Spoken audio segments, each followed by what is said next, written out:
तो पिछले लेक्चर में हम लोगों ने राष्ट्रपति के आर्टिकल 52 और 53 को देख लिया था, जिसमें आर्टिकल 52 था वो राष्ट्रपति का पद को बता रहा था कि राष्ट्रपति का एक पद होगा जो कभी भी क्या होगा कॉन्स्टिट्यूशनल में, मतलब भारत में क्या नहीं होगा, वैकेंट नहीं होगा, मतलब राष्ट्रपति का सीट कभी भी वैकेंट नहीं होगा।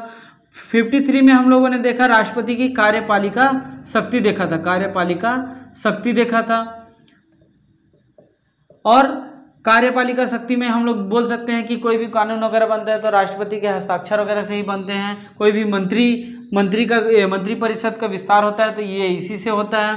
अब हम लोग 54 को देखेंगे तो ये 54 में निर्वाचक मंडल के बारे में बात किया गया है, निर्वाचक मंडल के बारे में बात किया गया है। तो 54 को अगर हम लोग ध्यान से देखें तो निर्वाचक मंडल है क्या, तो यहाँ पर निर्वाचक मंडल को इंग्लिश में इलेक्टोरल कॉलेज भी बोलते हैं, इलेक्टोरल कॉलेज भी बोलते हैं। इलेक्टोरल कॉलेज ऐसे विशिष्ट लोगों का समूह, ऐसे विशिष्ट लोगों का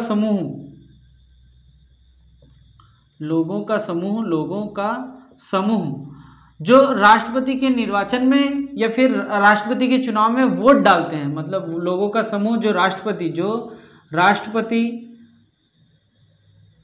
के निर्वाचन में वोट डालते हैं, उसको क्या बोलते हैं, वोट डालते हैं, उसे निर्वाचक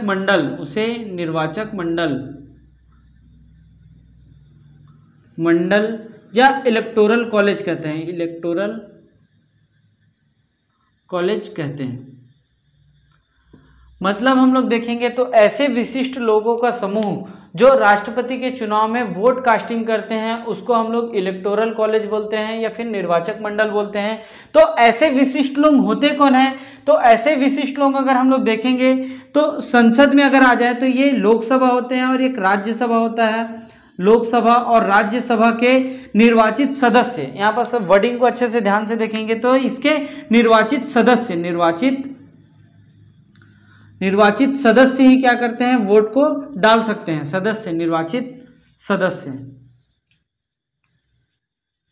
निर्वाचित मेंबर्स ही डालेंगे। अगर स्टेट में अगर हम लोग बात करें तो स्टेट में हम लोग जानते हैं विधानसभा होता है और कुछ राज्यों में क्या होते हैं, विधान परिषद होते हैं। तो विधानसभा के भी क्या होंगे, निर्वाचित सदस्य ही क्या करेंगे, वोट को डालेंगे। और विधान परिषद को इस श्रेणी में नहीं रखा गया है क्योंकि प्रत्येक राज्य में विधानसभा नहीं है, तो इस कारण से इसको विधानसभा को इंक्लूड नहीं किया गया। और दो ऐसे केंद्र शासित प्रदेश हैं जो राष्ट्रपति के चुनाव में वोट को डालते हैं। एक हो गया हमारा दिल्ली और एक हो गया पुडुचेरी,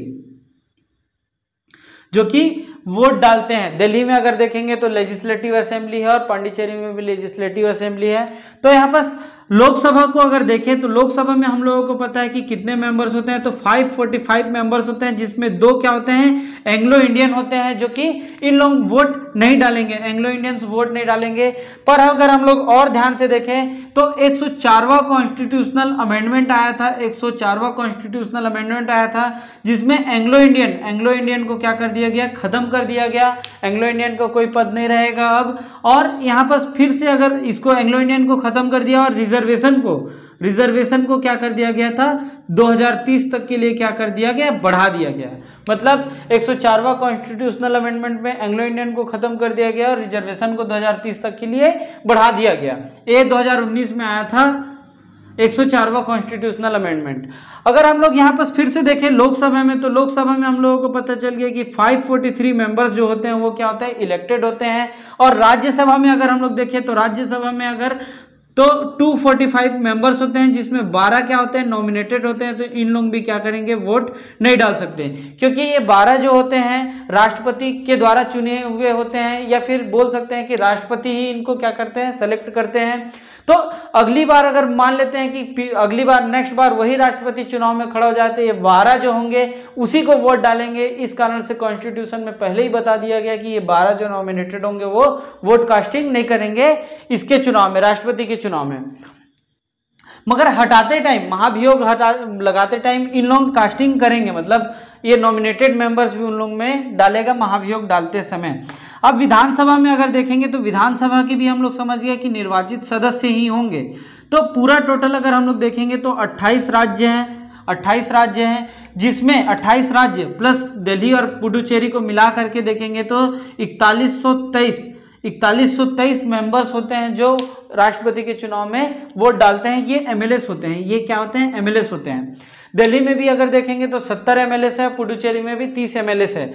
अगर हम लोग पुडुचेरी को देखें तो हम लोगों को पता है कि 14वां कॉन्स्टिट्यूशनल अमेंडमेंट आया था 1962 को, जिसमें पुडुचेरी को क्या कर दिया गया था? भारत का हिस्सा बना दिया गया था। और दिल्ली को अगर देखेंगे तो यहाँ पास 69th कॉन्स्टिट्यूशनल अमेंडमेंट आया था, जिसमें दिल्ली को एक विधानसभा दिया गया था, विधानसभा दिया गया था और राष्ट्रीय राजधानी भी बनाया गया था। मतलब भारत की राष्ट्रीय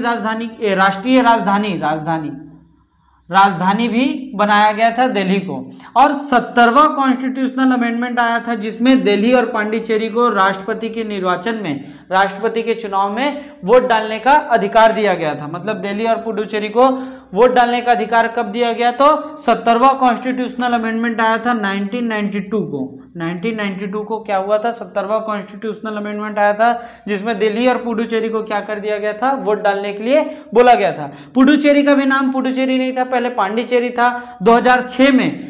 2006 में इसका नाम बदल करके पुडुचेरी किया गया था। और 69th कॉन्स्टिट्यूशनल अमेंडमेंट कब आया था? तो 1991 को आया था। तो 17th कॉन्स्टिट्यूशनल अमेंडमेंट में ये बोला गया था कि दिल्ली और पांडिचेरी को भी क्या राष्ट्रपति के चुनाव में शामिल किया जाएगा या वोट देने का अधिकार होगा। अब हम लोग ये तो जान चुके हैं कि दिल्ली प्लस पांडिचेरी भी इंक्लूड होगा, दिल्ली और पांडिचेरी भी राष्ट्रपति के चुनाव में वोट डालेंगे। और यहाँ पर ये भी जान गए कि लोकसभा और राज्यसभा के इलेक्टेड मेंबर भी डालेंगे। और ये भी जान चुके कि विधानसभा और विधान परिषद में सिर्फ विधानसभा के इलेक्टेड मेंबर डालेंगे और विधान परिषद के नहीं डालेंगे। अब बात आती है जम्मू कश्मीर के। तो जम्मू कश्मीर में भी अगर हम लोग देखेंगे तो वो भी एक ऐसा केंद्र शासित प्रदेश है जिसमें एमएलएस है, मतलब लेजिस्लेटिव असेंबली है। मगर यहाँ पर अगर 17th कॉन्स्टिट्यूशनल अमेंडमेंट को देखेंगे तो यहाँ पर साफ साफ बोला गया है कि दिल्ली और पांडिचेरी को भी वोट डालने का अधिकार होगा राष्ट्रपति के चुनाव में। तो यहाँ पर हो सकता है जम्मू एंड कश्मीर के लिए आने वाले समय में कॉन्स्टिट्यूशनल अमेंडमेंट लाया जाए जब राष्ट्रपति का चुनाव हो, उससे पहले कुछ दिन पहले हो सकता है कि इसके लिए एक कॉन्स्टिट्यूशनल अमेंडमेंट लाया जाए कि ये भी अब राष्ट्रपति के चुनाव में क्या करे? वोट को डाल सके, ये भी राष्ट्रपति के चुनाव में वोट डाल सके। इसके लिए एक बाकायदा कॉन्स्टिट्यूशनल अमेंडमेंट आएगा। अभी क्लियर नहीं है कि जम्मू कश्मीर वोट डालेगा कि नहीं डालेगा, क्योंकि कॉन्स्टिट्यूशनल में ये नहीं लिखा है कि हर एक केंद्र शासित प्रदेश जिसके पास लेजिस्लेटिव असेंबली वो वोट डालेंगे, ऐसा नहीं लिखा है। यहाँ पर सिर्फ ये लिखा है कि दिल्ली और पांडिचेरी को वोट डालने का अधिकार दिया जाता है करके कॉन्स्टिट्यूशनल अमेंडमेंट 70 में 1992 को जो हुआ था उसमें ये बोला गया था। बट अभी जम्मू कश्मीर के ऊपर एक और नया कॉन्स्टिट्यूशनल अमेंडमेंट आएगा, इस चीज के लिए श्योर रहिए।